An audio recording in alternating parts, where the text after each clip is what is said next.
So, fifth chakra. Fifth chakra contains many, many vital resources for us as human beings, both the ability to communicate with others through sound, as well as the ability to hear a response from them, to take in the sounds around us in the world.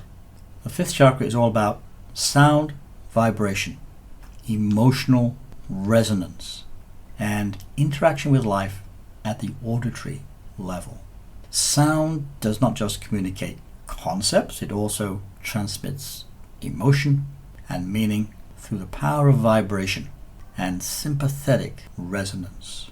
We resonate with sound, with meaning, with music, with words, with poetry, with all sorts of ways in which we human beings share our creativity with each other. That resonance nourishes us, provides us with inspiration and direction. The fifth chakra is connected obviously into our vocal cords for sound, our throat for swallowing, for taking in, as well as is connected to the hearing, to the ears that receive sound, as well as to the parts of the brain that process sound. Additionally, we have both outer dialogues with others, but we also have our inner dialogue, our inner thinking process, our intuitive process, our inner guidance. So the fifth chakra can be viewed through astral functioning as a go-between, as a way to bridge one world to another. So for example, a musician creates an emotional composition, a song, a piece of music. It moves us, it brings us delight, it triggers memories from our past, listening to the song, listening to the music. That musician has bridged their world with ours, and a human connection is formed, a reflection is formed. So the astral functioning of the throat chakra is to transmit and to receive those transmissions from the outer world, from others, and then process the contact into a meaningful way, a deeply personal and unique way. Now, while it is easy just to emulate, just to copy the outer world or copy other people, the healthy function of the throat chakra is meant to be creative with both outer and inner sound, with both the outer and the inner worlds. The healthy fifth chakra delights in creativity, in sharing our inner world with others, and in admiring the creativity outside of us, in others, in nature, in art. So the healthy astral fifth chakra builds from the lower chakra experiences and then takes flight to new levels of expression and takes risks in going beyond our limitations. Now, as always, we can look at what happens when the fifth chakra does not have a strong and vital nature, where it struggles, where things go awry, where it doesn't get to do what it's designed to do. So let's turn once again to our character structure styles and see what happens to humans who are looking for support they need. That support in the throat chakra has not yet been fully realized. This is the rigid character style. This is a personality trait that trades emulation for risk-taking and unique expression. So the rigid character style will appear to have it all together, to be dressed immaculately, to have all the answers ahead of time, to never be flustered, to never be off balance. Here the fifth chakra attains a safety by resonating to safe experiences, known experiences, recognized experiences, and it attempts to avoid criticism, being shamed by others who may accuse him or her of being different. But there's a cost to that. The cost is an essential connection to their authentic inner core self. There is perhaps a sense of the person with this character style, a sense of them being a fraud. They feel empty of something vital, something barely present in their lives. So, the worst case scenario, the extreme case, is they feel their lives resemble that they're a clothing store's mannequin. Perfect on the outside, but lacking soul and depth on the inside. So to be fair, and we need to be fair, this character style does have soul, does have depth, but it's been stranded, it's been banished to the outer regions of the inner world. So when the rigid character structure invests in making creative errors, becomes comfortable with being seen as less than perfect, they begin to free themselves from this character style.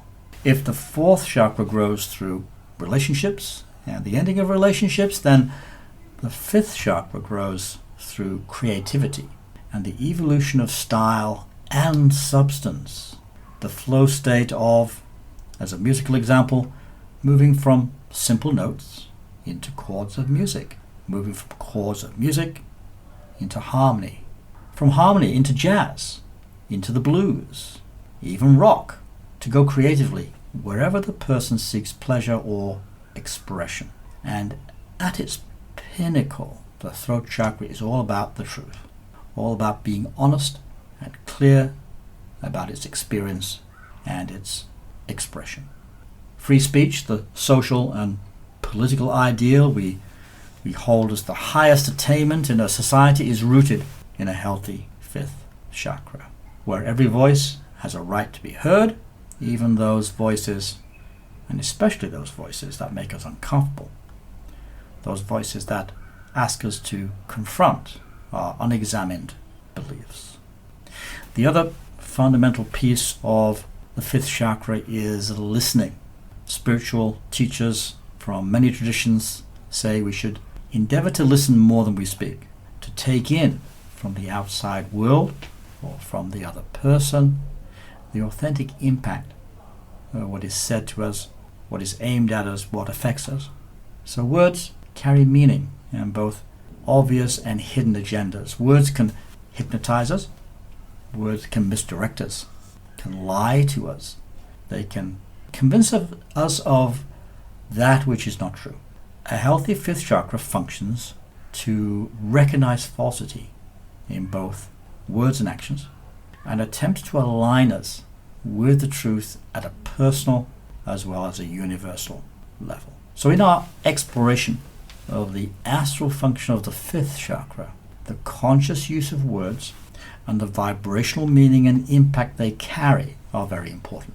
Words of blessing, words of encouragement, of compassion, words that heal us and support us are like food and water, and we need them just as much.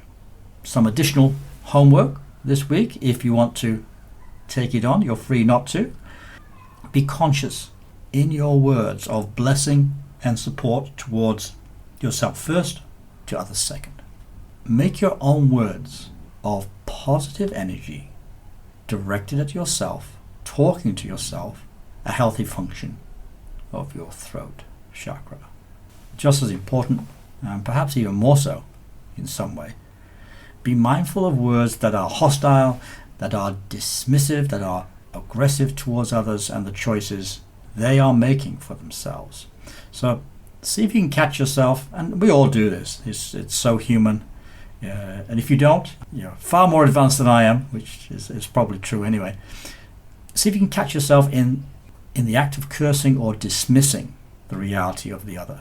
It's an accepted part of many cultures to curse, to use words in an attacking way, but when we do so, the astral throat chakra activates and utilizes a very precious gift, which is the transfer of meaning and the emotional energy towards the other, with perhaps the inevitable return of that gift, return of that energy back to the self. So if you find yourself angry at someone, perhaps they are driving their car on the road ahead of you, and you find yourself getting irritated with them, and I get to practice this in Thailand every day, see if you can redirect your anger or frustration into another direction.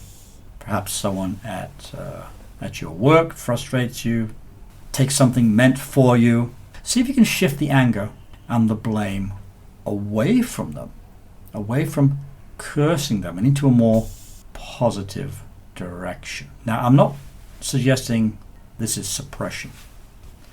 It's not repression.